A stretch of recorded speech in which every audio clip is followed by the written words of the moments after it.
NIT திருச்சியில் இருக்கக்கூடிய seeds வந்து 50% தமிழ்நாட்டு மாணவர்களுக்கு கொடுக்கப்படுமா அப்படின்னா அப்படியும் இல்லை.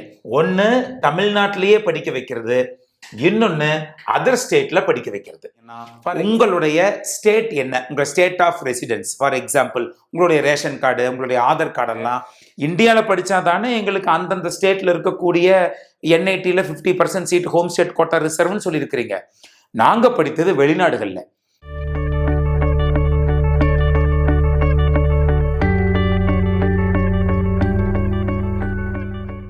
Ashwin, career guidance expert.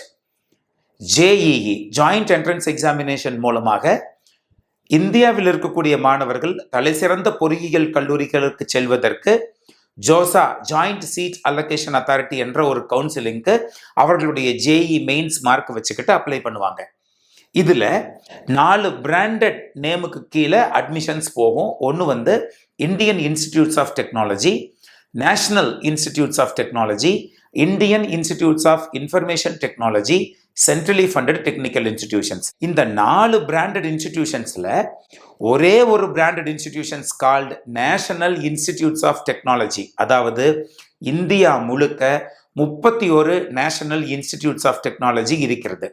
இந்த நேஷனல் இன்ஸ்டிடியூட்ஸ் ஆஃப் டெக்னாலஜியில் மட்டும் 50% சீட்ஸ் வந்து அந்தந்த ஸ்டேட்ல படித்த மாணவர்களுக்காகவும், ரிமைனிங் 50% சீட்ஸு அதர் ஸ்டேட்ல இருந்து வரக்கூடிய மாணவர்களுக்கு என்று பிரித்து 2 கோட்டாக்கள் இருக்கிறது. ஒன்று ஹோம் ஸ்டேட் கோட்டா, இன்னொன்று அதர் ஸ்டேட் கோட்டா. இது வந்து 31 நேஷனல் இன்ஸ்டிடியூட்ஸ் ஆஃப் டெக்னாலஜிக்கு மட்டும்தான் பொருந்தும். வேற ஐஐடிஸ்க்கோ IIITஸ்க்கோ சிஎஃப்டிஐக்கோ பொருந்தாது. அது வந்து ஆல் இண்டியா கோட்டா தான். எந்த சீட்டுமே, ஃபார் எக்ஸாம்பிள் இப்போ ஐஐடி மெட்ராஸ் நம்ம சென்னையில் இருக்கு, நம்ம தமிழ்நாட்டில் இருக்கு. அந்த ஐஐடிக்கு 50% சீட் நம்ம தமிழ்நாட்டு ஸ்டூடெண்ட்ஸுக்கு கொடுக்கப்படுமா சார்னா கொடுக்கப்படாது. ஆல் இண்டியா கோட்டா தான். என்ஐடி திருச்சியில் இருக்கக்கூடிய சீட்ஸ் வந்து 50% தமிழ்நாட்டு மாணவர்களுக்கு கொடுக்கப்படுமா அப்படின்னா அப்படியும் இல்லை. அப்போ எப்படி சார் நாங்கள் இதை புரிஞ்சுக்கிறது அப்படின்னா, நல்லா தெரிஞ்சுக்கோங்க. நிறைய பெற்றோர்கள் மாணவர்கள் வந்து எங்கள் பசங்களை நாங்கள் நல்லா படிக்க வைக்கணும் சார் அப்படின்னு சொல்லிட்டு தமிழ்நாட்டில் நிறைய நல்ல ஸ்கூல்ஸ் இருந்தாலும் அதை விட்டு வெளி ஸ்டேட்டுக்கு போவாங்க. ஜென்ரலாக ஆந்திரா, கர்நாடகா, தெலங்கானா போன்ற மாநிலங்களில் போய் நம்முடைய தமிழ்நாட்டு மாணவர்களை பெற்றோர்கள் படிக்க வைப்பது வழக்கம்.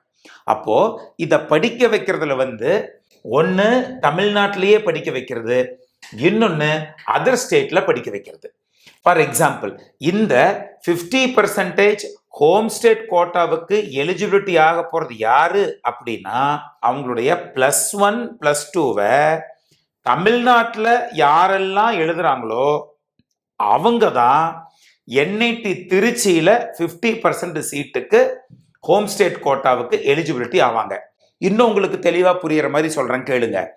பெங்களூர்ல ஒருத்தருடைய நேட்டிவ் பெங்களூரை விட்டுட்டு சென்னையில வந்து 11th and 12th படிக்கிறாங்க அப்படின்னா 12th எந்த ஸ்டேட்ல ஒரு மாணவன் படித்தானோ அவர்களுக்கு தான் நம்முடைய என்ஐடி திருச்சியில ஹோம் ஸ்டேட் கோட்டா அப்ளிகபிள் ஆகும். அப்ப அவர் கன்னடியனாக இருந்தாலும் அவர் தமிழ்நாட்டில் வந்து படித்ததனால் அவர் வந்து என்ஐடி திருச்சியில இருக்கக்கூடிய 50% ஹோம் ஸ்டேட் கோட்டாவை தான் அவங்க கிளைம் பண்ண முடியுமே தவிர, கர்நாடகா மாநிலத்தில் இருக்கக்கூடிய என்ஐடி சூரத்கல் அவர்களுக்கு அதர் ஸ்டேட் கோட்டால தான் அவர்கள் செல்ல வேண்டும் அப்படிங்கிறது இந்த இடத்துல தெளிவாக சொல்லிக்கிறேன். மறுபடியும் இன்னொரு எக்ஸாம்பிள் சொல்றேன். இப்போ சார் நான் தமிழ்நாடு தான் சார், நான் வந்து என் பையனை ஆந்திராவில் கொண்டு போய் படிக்க வச்சேன். ஆனால் National Institute of Technology Andhra Pradesh அப்படிங்கிறது 31 என்ஐடிஸ்ல வந்து 27வது இடத்துல இருக்கக்கூடிய ஒரு என்ஐடி. அப்போ நாங்கள் தமிழ்நாட்டிலிருந்து ஆந்திராவில் படிக்க வச்சோம், மார்க் வரணும்னு தான் சார் படிக்க வச்சோம். ஆனால் இப்போ எங்களுக்கு என்ஐடி திருச்சியில தான் 50% ஹோம் ஸ்டேட் கோட்டா அப்ளிகபிள் ஆகுமா, நாங்கள் வேணா நேட்டிவிட்டி சர்டிஃபிகேட் வாங்கி கொடுத்துட்றோம் அப்படின்னா அப்ளிகபிள் ஆகாது. 11th 12th வந்து எந்த ஸ்கூல்ல படிச்சு நீங்க உங்களுக்கான மார்க் ஸ்டேட்மெண்ட் டிசி எல்லாம் வருதோ அதுதான் உங்களுக்கான ஹோம் ஸ்டேட். அப்போ தமிழ்நாட்டில் இருந்து கொண்டு ஆந்திராவில் போய் படித்தால் அந்த 50% ஹோம் ஸ்டேட் கோட்டாங்கிறது உங்களுக்கு என்ஐடி ஆந்திராவில் தான் பொருந்துமே தவிர என்ஐடி திருச்சிக்கு வர முடியாது.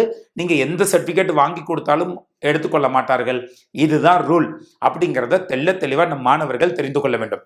ஏன்னா கன்சிஸ்டண்டா கேட்குறாங்க, சார் என் பையனை நான் டெல்லியில படிக்க வைக்கிறேன் சார், 12th இப்போ படிச்சுட்டு இருக்கிறாங்க, என்ஐடி திருச்சியில் எங்களுக்கு ஹோம் ஸ்டேட் கோட்டா கிடைக்குமானா கிடைக்காது. உங்களுக்கு என்ஐடி டெல்லி தான் ஹோம் ஸ்டேட்.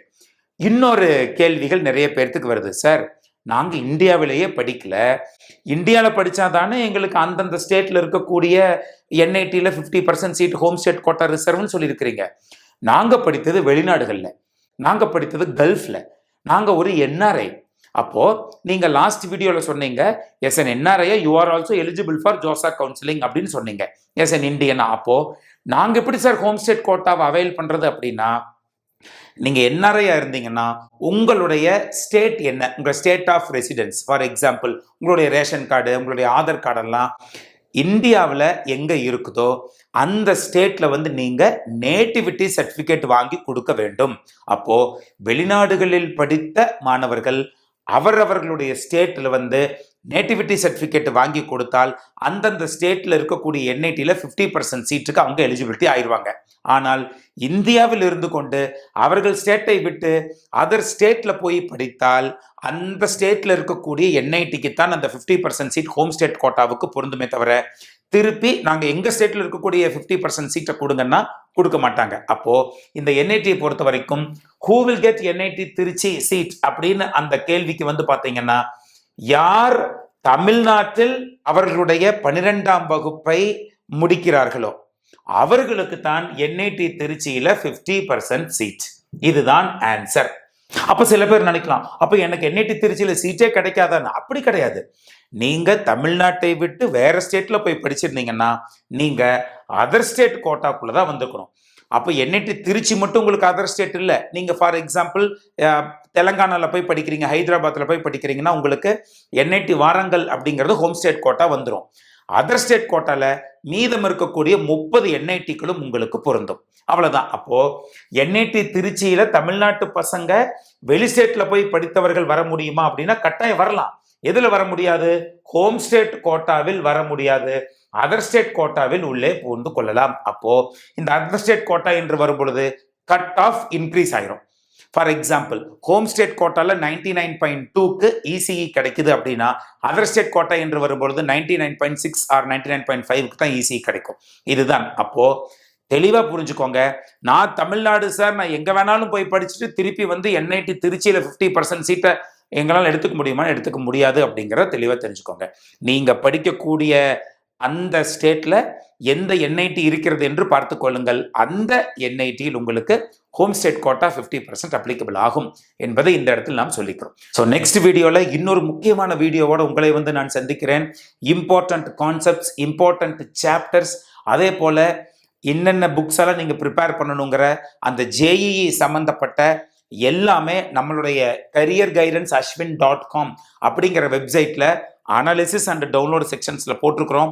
நம்முடைய ஜேஇக்கு ப்ரிப்பேர் பண்ணக்கூடிய மாணவர்கள் அட்லீஸ்ட் இம்பார்ட்டன்ட் கான்செப்ட்ஸை டவுன்லோடு பண்ணி அதை மட்டும் கான்சென்ட்ரேட் பண்ணீங்களாவே உங்களோட நல்ல மார்க் வாங்க முடியும் அப்படின்னு இந்த இடத்துல நம்ம சொல்லிக்கொண்டு நெக்ஸ்ட் வீடியோவில் உங்களை வந்து நான் சந்திக்கிறேன். Until then, it's bye from Ashwin.